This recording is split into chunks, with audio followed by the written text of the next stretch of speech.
तो ये जो आप सवाल पूछ रहे हो ना यूथफुल आइडियलिज्म में कि एआई आ रहा है, लोग ले ऑफ होंगे, हाय क्या होगा इस दुनिया का, लोग ले ऑफ होंगे तो लोग पड़े रहेंगे।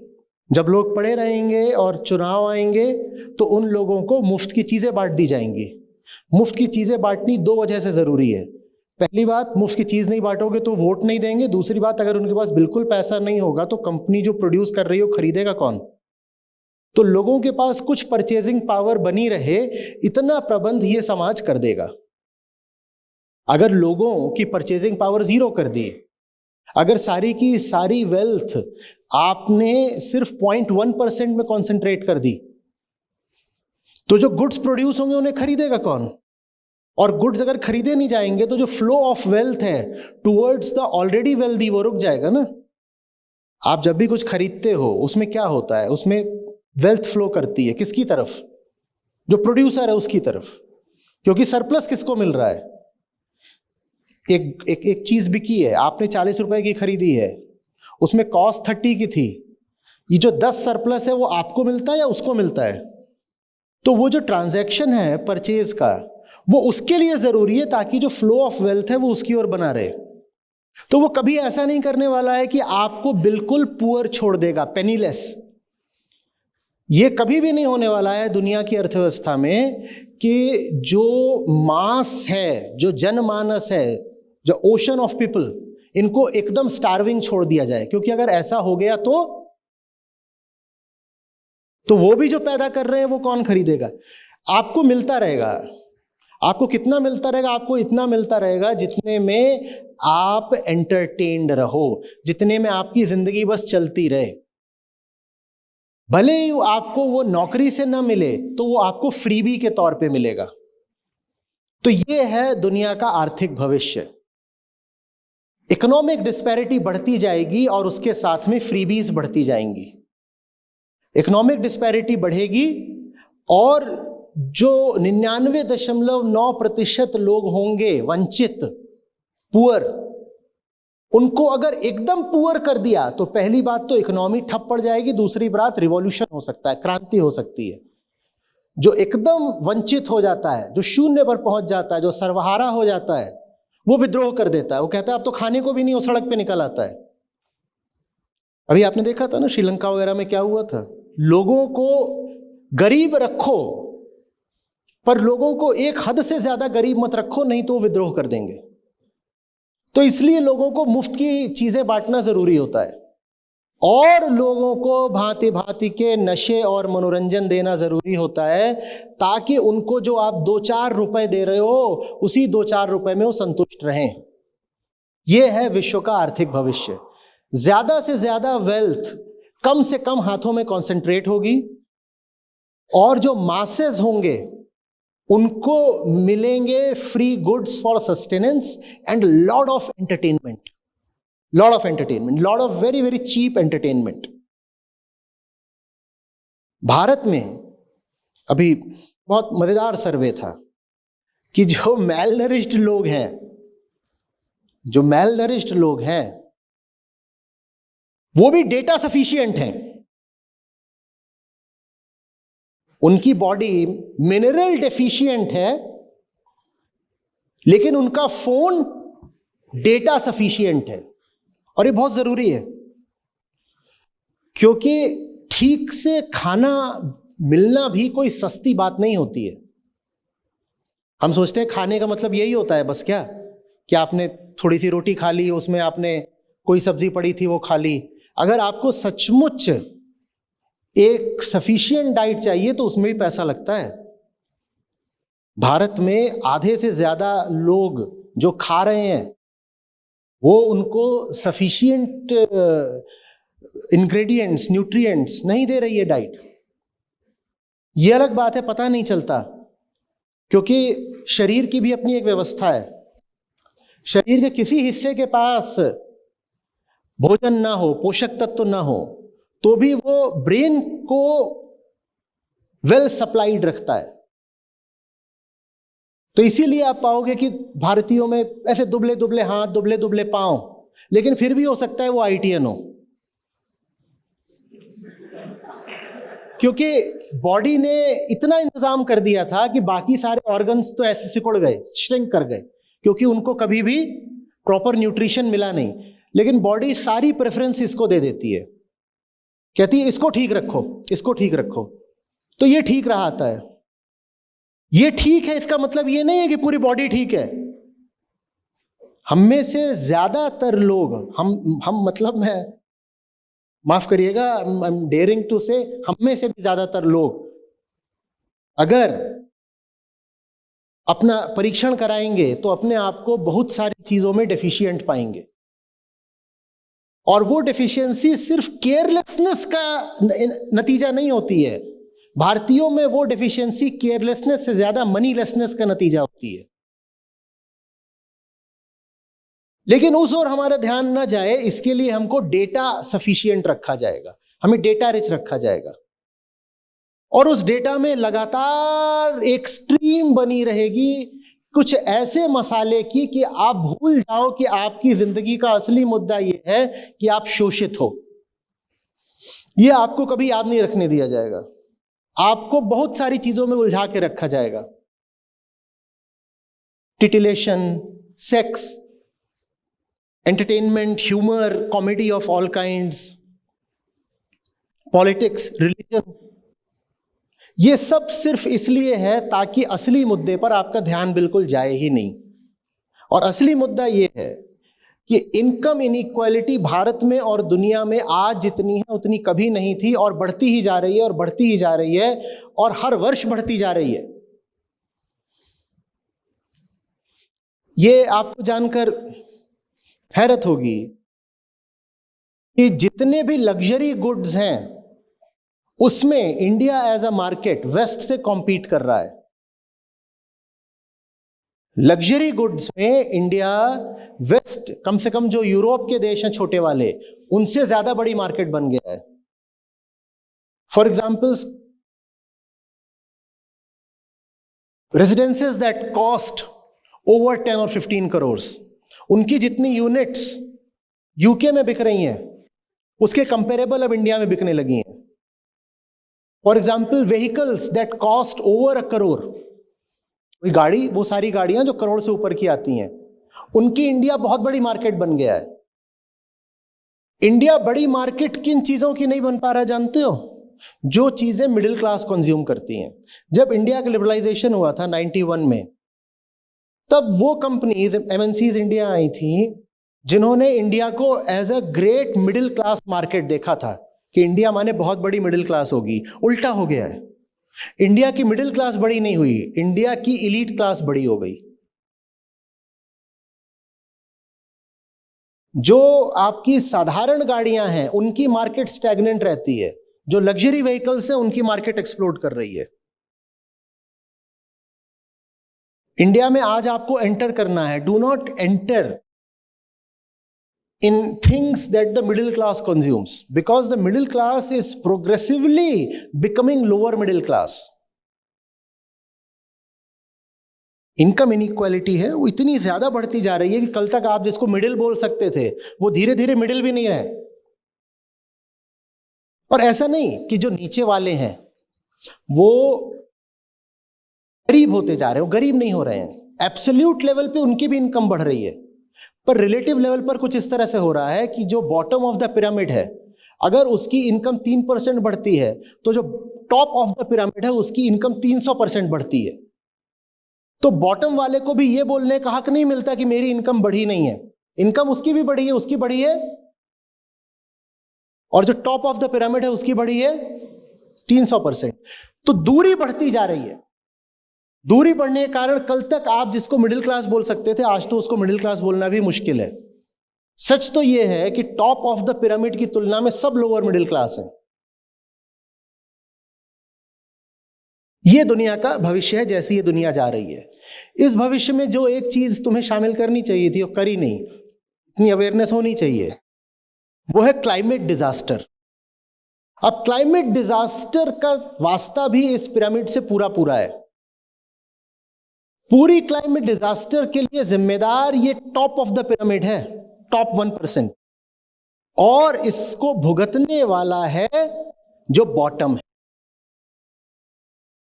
ये पिरामिड पता है ना कैसा हो रहा है, ऊंचा और नीचे से चौड़ा। करेंगे वो, भुगतेंगे हम सब। सारी इनकम उनके पास है तो सारा कंजम्पशन भी तो वही करेंगे ना, और कंजम्पशन ही कार्बन होता है। एमिशन कहां से आता है, कार्बन एमिशन कहां से आता है, कंजम्पशन से आता है। आप बोलोगे प्रोडक्शन से आता है, वो एक ही बात। सारा कंजम्पशन वहां होने वाला है और उसको भुगतने वाले ये सब लोग होने वाले हैं। ये इस दुनिया का भविष्य है। हम क्लाइमेट कैटास्ट्रॉफी की बात करते हैं, और जो क्लाइमेट कैटास्ट्रॉफी है जो हमारे सामने खड़ी है, जो आ चुकी है, उसका असर ये टॉप 1% पे थोड़ी पड़ने वाला है। जो कंपनीज ओन करते हैं, जो सारे प्रॉफिट्स कॉर्नर करते हैं, उन पे क्या असर पड़ेगा? कुछ भी नहीं। वो तो रिलोकेट कर जाएंगे। जिस जगह पे गर्मी ज्यादा हो गई उससे दूसरी जगह चले जाएंगे। For them the Arctic fields will become like a new location for vacation. कि पहले वहां बर्फ ज्यादा थी और ठंडक ज्यादा थी, अब समर्स में बर्फ पिघल जाती है और बढ़िया वहां पे ओपन फील्ड्स खुल जाते हैं और ग्रीनरी आ जाती है, वेकेशन पे चलें। उनके लिए तो क्लाइमेट डिजास्टर भी टूरिज्म की अपॉर्चुनिटी होगा। ये इस दुनिया का फ्यूचर होने वाला है। और इस दुनिया का ये फ्यूचर क्यों होने वाला है? Two things combined, one external one internal. External is technology, internal is ignorance. जैसे जैसे टेक्नोलॉजी बढ़ी है वैसे वैसे इग्नोरेंस भी बढ़ी है। होना यह चाहिए था कि जिस गति से बाहर साइंस और टेक्नोलॉजी बढ़ रहे हैं, ज्ञान विज्ञान तकनीक ये बढ़ रहे हैं, उसी गति से भीतर आत्मज्ञान भी बढ़े। पर ये हुआ नहीं। बाहर का ज्ञान, बाहर की तकनीक बहुत तेजी से आगे निकल गए और भीतर से आदमी वही पुराना जानवर रहा, 2 सेकंड वाला। भीतर से हम आज भी वही जानवर हैं, जंगल वाले, लेकिन बाहर से हमारे हाथ में टेक्नोलॉजिकल प्रोग्रेस बहुत आ गई है। और उसका नतीजा वो है जो अभी आपको बोला। आपको पता भी नहीं चलेगा कि आपकी जिंदगी को कौन नचा रहा है। दुनिया में जितना कार्बन एमिशन है, क्या आप जानते हो कि उसका बहुत बड़ा हिस्सा, 2/3 से ज्यादा हिस्सा कुल 50 एंटिटीज हैं जो करती हैं। और ये जो 50 एंटिटीज हैं, ये एंटिटी क्या है? यहां पर एक आदमी बैठा हुआ है कोई, तो कुल 50 लोग हैं जो दुनिया के अधिकांश कार्बन एमिशन के लिए जिम्मेदार हैं। कुल 50।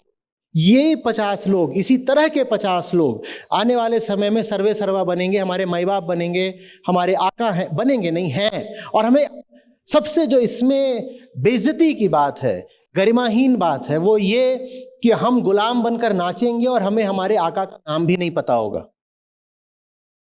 आप ये भी नहीं बता पाओगे कि if you are enslaved who is the master, आपको ये भी नहीं पता होगा, आज भी नहीं पता है। बात समझ में आ रही है?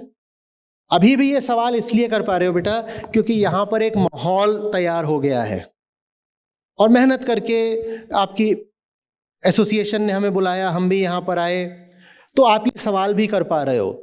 नहीं तो आपको मसाले की और मनोरंजन की और एम्बिशन की और होप की ऐसी ड्रग दी जाती कि इस वक्त आप बैठ करके या तो इंस्टाग्राम रील्स देख रहे होते, या कोई डॉक्यूमेंट्री देख रहे होते, कोई मूवी देख रहे होते, या गॉसिप कर रहे होते, जिसमें आपको जो असली मुद्दा है इसका बिल्कुल होश नहीं बचता।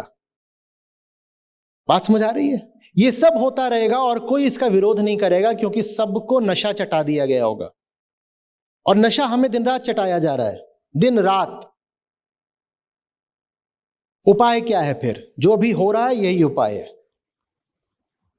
हमें समझना पड़ेगा कि हमें मूर्ख बनाया जा रहा है। ऐसा नहीं कि मूर्ख जो बना रहे हैं वो बड़े होशियार लोग हैं, वो भी गोरिल्ला हैं। पर जैसे गोरिल्लों का एक दल होता है, उसमें एक छा जाता है ना, तो वैसे वो छा गए। बात कुछ आ रही है समझ में?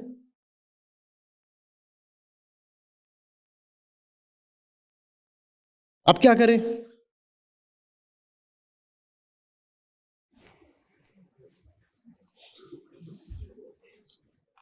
वाह रे, बचपने का आदर्शवाद। कितना मासूम सवाल है कि जो लोग इतने प्रॉफिट्स बनाते हैं वो प्रॉफिट शेयरिंग क्यों नहीं करते हैं? भाई, उसने शेयरिंग करने के लिए प्रॉफिट बनाया था, वो करे। वो गोरिल्ला है, उसे केला मिल गया, वो तुम्हें क्यों देगा? गोरिल्ले को केला मिल गया, फिर वो तुम्हें देने आएगा या खुद खाएगा? क्या करेगा? वो खुद खाएगा, वो खुद खा रहा है। तुम उम्मीद क्यों कर रहे हो कि तुम्हें देगा? क्यों उम्मीद कर रहे हो? और ऐसे तुम उम्मीद करोगे वैसे ही उनमें से कोई यहां पर आ जाए, आते भी होंगे, बड़ा मंच है।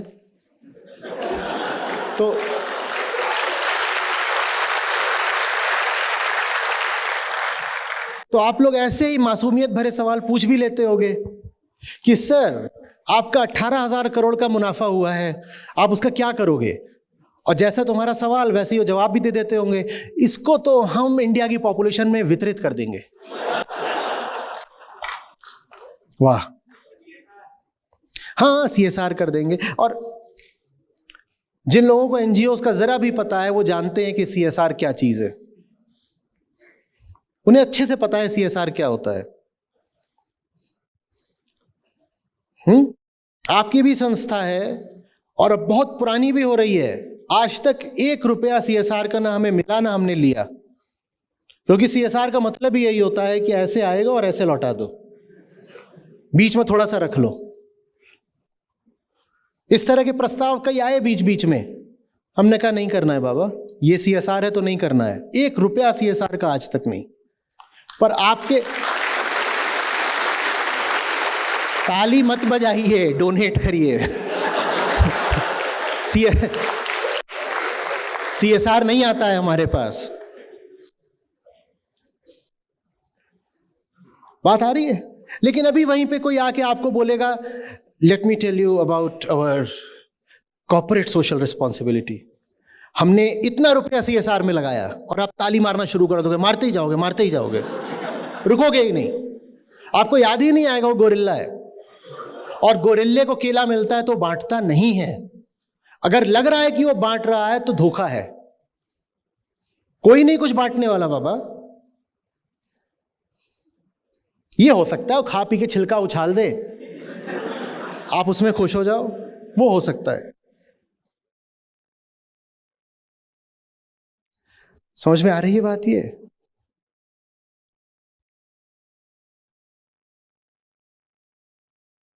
ये जानते हैं ना ये क्या हो रहा है? नहीं, समझिए बात को। आपने सवाल पूछा, मैं आपको बताता हूं ना कि हमें मूर्ख कैसे बनाया जाता है। ऐसे इतनी आदत हो गई है आंखों को ये देखने की कि फर्क ही नहीं पड़ता कि मैं बोल क्या रहा हूं।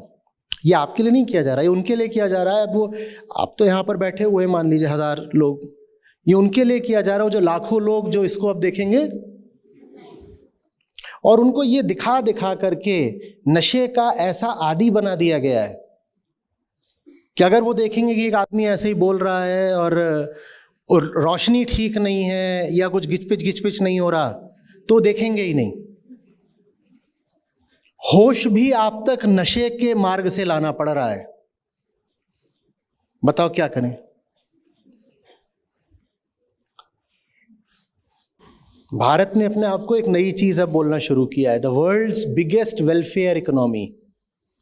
किस आधार पे बोलना शुरू किया जानते हो?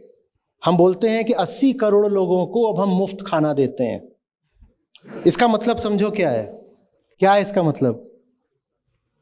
और अपने खुद समर्थ नहीं है। ये भविष्य है। धीरे धीरे और ज्यादा लोग सब्सिडीज के रेसिपिएंट्स बनेंगे। आज भारत में हर वर्ग सब्सिडी मांग रहा है। रिजर्वेशन अलग अलग क्षेत्रों में, उसकी भी मांग बढ़ती जा रही है।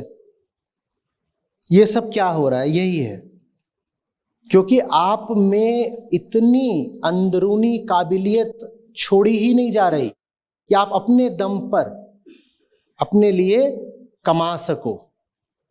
लेकिन अगर आपको बिल्कुल ही गरीब छोड़ दिया गया और भूखा, तो फिर अर्थव्यवस्था में, सामाजिक राजनीतिक व्यवस्था में भूचाल आएगा। तो उसके लिए इतना कर दिया जाता है, मनोरंजन चलते रहना चाहिए।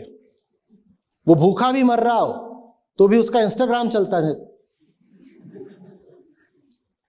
आप कभी, अब दिल्ली में तो पता नहीं होता है कि नहीं, थोड़ा छोटा शहर हो वहां पे जो रेलवे स्टेशन होता है, बस स्टैंड होता है, उधर निकल जाइए, जहां आज भी वो जो तिपहिया रिक्शे होते हैं वो चलते हैं। वहां रात में 2 बजे 4 बजे सब जो रिक्शे वाले भाई होते हैं अपने, वो अपने रिक्शों पर लेटे होंगे, नींद उनको आती नहीं क्योंकि पेट खाली है और मच्छर बहुत काट रहे हैं। और उन्होंने क्या चला रखा होगा?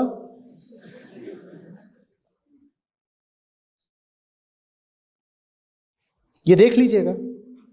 आप ऐसे ही पैदल चलते जाइए, आपके कान में आवाज पड़ती जाएगी, कोई हंस रहा है, कोई नाच रहा है फोन में, और उसका पेट भूखा है, उसके पास खाने को नहीं है, पर डेटा खूब सस्ता कर दिया गया है ताकि आप नशे में रहो।